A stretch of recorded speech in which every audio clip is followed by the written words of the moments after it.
Halo semuanya, di video ini aku bakal membahas materi fungsi trigonometri.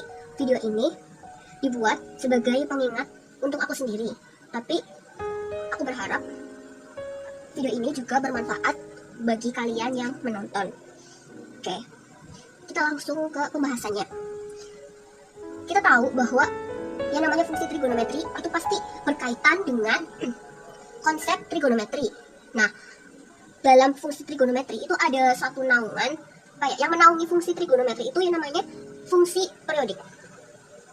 Ibaratnya tuh bukan ibaratnya lagi ya, tapi fungsi trigonometri ini termasuk atau merupakan salah satu jenis dari fungsi periodik. Nah, fungsi periodik ini merupakan satu fungsi dengan periode P jika memenuhi fx plus P sama dengan fx. Nah, contoh fungsi periodik ini yaitu tadi fungsi trigonometri. Kemudian ada fungsi trigonometri inverse, ada juga fungsi hiperbolik. Tapi yang akan dibahas yaitu fungsi trigonometri. Oke. Kita masuk ke fungsi trigonometri. Pengertian dari fungsi trigonometri sendiri yaitu suatu fungsi yang berkaitan dengan sudut dan sifat-sifat dari segitiga dalam trigonometri. Jadi balik lagi bahwa kita juga harus memahami konsep dari trigonometri ini sendiri. Nah, aku yakin kalian itu pasti udah paham tentang konsep trigonometri.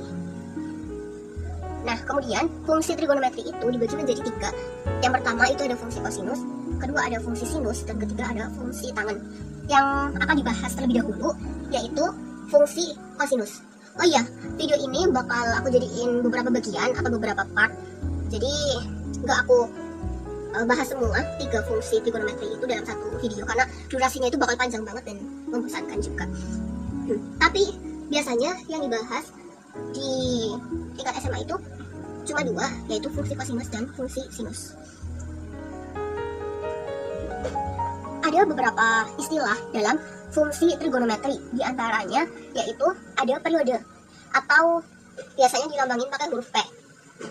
Merupakan suatu jarak antara 2 puncak atau 2 lembah pada grafik fungsi trigonometri. Kemudian ada amplitudo, lambangnya itu A besar, yaitu setengah dari selisih nilai maksimum dan nilai minimum dari suatu fungsi. Rumusnya itu ada A sama dengan Y maksimum dikurangi Y minimum per 2, dibagi 2. Kemudian ada nilai maksimum dan nilai minimum. Sesuai namanya A, sesuai namanya, kalau nilai maksimum itu pasti kan nilai yang tinggi ya. Kemudian kalau nilai minimum itu nilai yang rendah. Kemudian kita membahas fungsi kosinus. Nah, bentuk umum dari grafik fungsi kosinus itu seperti ini, di mana persamaan dari grafik fungsi ini tuh Y sama dengan cos X. Nah, dari grafik ini itu ada karakteristik yang bisa kita dapat. Yang pertama itu ada nilai maksimum.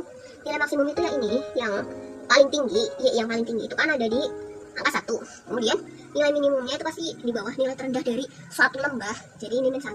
Kemudian ada amplitudo. Rumus amplitudo itu kan tadi A sama dengan Y max min Y minim susah bagi 2 gitu. Y maksimalnya itu kan 1 min 1 bagi 2 sama dengan 2/2 sama dengan 1. Jadi amplitudonya itu 1. Kemudian ada periode. Periode itu ini kan satu bukit ya. Ini satu lembah, ini setengah bukit ya, sorry. Ini setengah bukit, ini satu lembah, ini setengah bukit. Jadinya itu satu periode, begitu.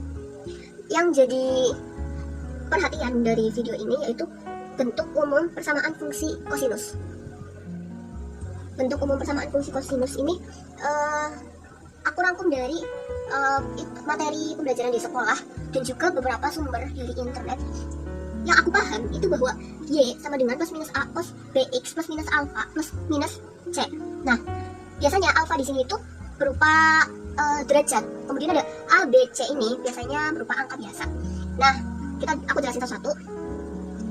Plus minus yang di depan ini itu sebenarnya tidak mempengaruhi nilai yang lain, tapi ini mempengaruhi bentuk dari grafik trigonometrinya nanti, grafik kosinusnya berarti ya. Nah, dimana kalau A-nya itu positif, berarti grafiknya itu diawali dari bukit. Kalau A-nya itu negatif, diawali dari lembah. Kemudian plus minus yang di sini ya, di dalam kurung, itu menunjukkan pergeseran secara horizontal. Dimana kalau geser ke kanan itu negatif, kalau geser ke kiri itu positif. Kemudian ada plus minus yang ada di C, menunjukkan pergeseran secara vertikal, dimana kalau geser ke atas itu positif, kalau geser ke bawah itu negatif. Kemudian bagaimana analisis kita dalam membuat grafik fungsi kosinus. Nah, ada beberapa poin yang harus kita perhatikan, dimana sebelum membuat grafik kosinus itu kita harus menganalisa dari persamaan fungsi kosinus yang diberikan pada soal. Yang pertama, kita menentukan amplitudo. Amplitudo itu tadi Y max min Y min per 2 dibagi 2, setengah dari selisih Y maksimum dikurang Y minimum. Nah, amplitudonya itu sama dengan A, nanti diketahui di soal itu berapa. Kemudian dari amplitudo ini didapatkan Y maksimum dan Y minimum. Y maksimumnya itu nanti A plus minus C, terus Y minimumnya itu min A plus minus C. Kemudian ada periode itu didapat dari 360 derajat per B. Atau kalau misalkan kita mau nyari B, berarti tinggal dibalik aja 360 derajat per periode. Kemudian kita menentukan geser kanan atau kiri. Dilihat aja tanda dari yang ada di dalam kurung. Kalau negatif berarti geser kanan, kalau positif berarti geser kiri. Nah, terus alfa per beta sama dengan theta. Ini aku misalkan dengan lambang theta. Nanti dalam bentuk derajat. Kemudian ada awal periode itu 0 derajat plus minus theta. Kemudian ada akhir periode didapat dari periode plus minus awal periode. Oh ya, plus minus di sini itu hampir sama kayak yang ada di dalam kurung, cuman dibalik. Kalau misalkan ini geser kanan kan positif, kalau di sini kan negatif. Kalau di sini geser kiri negatif, di sini positif begitu. Jadi jangan ketukar. Daripada bingung, kita langsung ke contoh soalnya. Gambarlah grafik fungsi kosinus berikut. Yang pertama soalnya yaitu Y sama dengan min 2 cos X.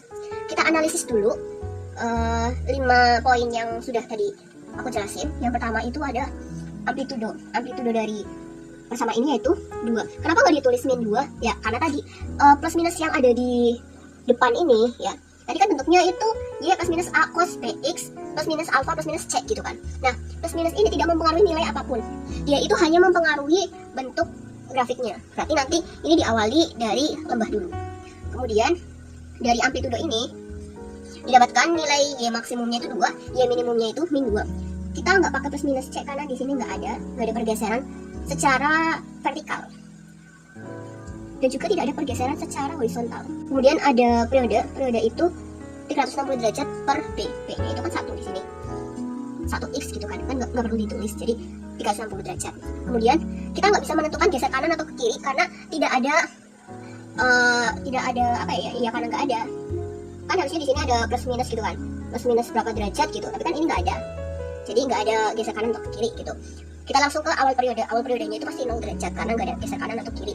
Kemudian akhir periodenya itu ya berarti ini periodenya yaitu 360 derajat. Ini bentuk grafiknya. Jadi kan tadi kita dimulai dari 0 ya, kemudian diakhiri dengan 360 derajat. Nah, gimana sih kita tahu ini 90, 180, ini 270? Jadi, yang pertama itu ini kan 0, terus ini 360 derajat. Yang kita tahu itu cuman awal sama akhir gitu kan. Nah, anggap ini nggak ada. Nah, otomatis ini yang di tengah sini pasti 180 karena 0 ditambah 360 derajat dibagi 2 itu kan pasti 180 derajat. Jadi 180 derajat itu membagi dua daerah gitu kan, dua bagian gitu. Kemudian berarti yang udah ada 0, 180, 360. Kemudian dari 0 ke 180 derajat itu kan tengahnya 90. Berarti ini kita isi 90. Sama juga yang ini 360 derajat ditambah 180 derajat dibagi 2, ketemunya itu 270 derajat. Nah, udah ketemu semua.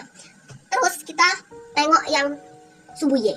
Nah, sumbu Y itu tadi kan amplitudonya itu Y max, Y minnya itu, Y minimumnya itu 2 dan min 2. Kita tandain 2 dan min 2. Nah, terus tadi kan diawali dari lembah kan. Nah, otomatis kita masuk dari bawah, dari min 2, dari lembah kan. Lembah itu kan titik terendah kan. Nah, titik terendah yaitu sama dengan Y minimumnya itu min 2. Jadi kita berangkat dari sini, min 2, kemudian melewati 90 derajat. Nah, setelah melewati setelah kita mengawali dari lembah, maka kita akan berangkat menuju ke titik puncak. Ada di 2. Nah, 2-nya itu bertepatan dengan titik 180 derajat. Kemudian ke bawah mengenai 270 derajat. Kemudian turun lagi menjadi lembah tepat di 360 derajat. Jadi pas satu periode itu ini setengah lembah. Jadi satu lembah dan satu bukit. Begitu. Soal yang kedua, ini ada pergeseran secara horizontal, yang mana yang soal kedua ini soal kedua itu Y sama dengan 3 cos 3x plus 30 derajat. Kita analisis dulu. A nya itu 3. Dari A ini kita peroleh Y maksimum dan Y minimum, yaitu 3 dan 3. Kemudian periodenya itu 360 derajat per B, B nya itu kan 3 dibagi 3 itu 120 derajat. Kemudian karena ini positif, ini kan plus, jadi geser ke kiri sejauh 30 derajat ya. Ini kan alfa bagi beta, alfa bagi B, alfa per B kan. Jadi 30 derajat dibagi 3 sama dengan 10 derajat. Kemudian ada awal periode. Ingat, jangan sampai ketukar. Awal periode itu 0 derajat. Ini kan karena geser ke kiri ya. Karena geser ke kiri jadinya negatif 10 derajat sama dengan min 10 derajat. Kemudian akhir periode, ingat karena geser ke kiri jadi negatif juga 120 derajat. Ini dari periode ini dikurangi awal periode. Kalau misalkan ini gesernya ke kanan berarti plus ya. Jadi 110 derajat. Gambar grafiknya kayak gini. Nah, kayak biasa, kayak tadi. Ini yang kita tahu kan berarti min 10 derajat dan 110 derajat kan. Nah, di tengah-tengah mereka itu kan berarti 50 derajat kan. Nah, kemudian di tengah-tengah antara 50 dan 180 derajat itu ada 80 derajat, dan yang ini 50 derajat. Dari 50 derajat ke min 10 derajat itu titik tengahnya ada di 20 derajat. Nah, kemudian tadi diawali dari bukit dulu. Karena positif ya, 3 cos 3x plus 30 derajat. Jadi kita awali dari bukit, kemudian turun dari lembah, kemudian menuju ke titik terendah nilai minimum, kemudian naik lagi ke nilai maksimum. Jadi tepat satu periode di mana ada setengah bukit, satu bukit dan satu lembah. Untuk latihan, kalian bisa mencoba mengerjakan 2 soal ini. Yang C yaitu Y sama dengan cos 2x, di mana nilai x itu berada di rentan 0 derajat sampai 360 derajat. Begitu juga dengan yang Y sama dengan cos min 2x. Untuk jawabannya aku unggah di video berikutnya. Terima kasih.